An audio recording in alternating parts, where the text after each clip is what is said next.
Setting up warehouse locations in KettleiQ. In this short training, I'll show you how to define zone, aisle, and bin so your team records stock precisely instead of just by facility. Let's take a look. You'll find this under Settings, Warehouse Locations from your dashboard.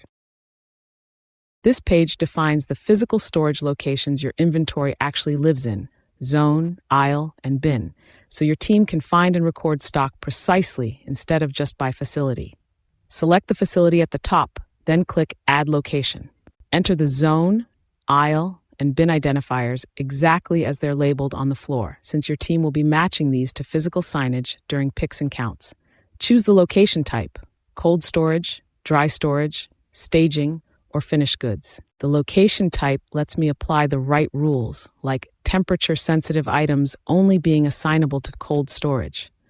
If this location has a maximum capacity, like pallet positions, enter that so I can warn you before it's overfilled. Save and repeat for each location. Once these are set up, they're selectable anywhere you receive, move, or count inventory, giving you a precise location for every unit instead of just a facility-level guess.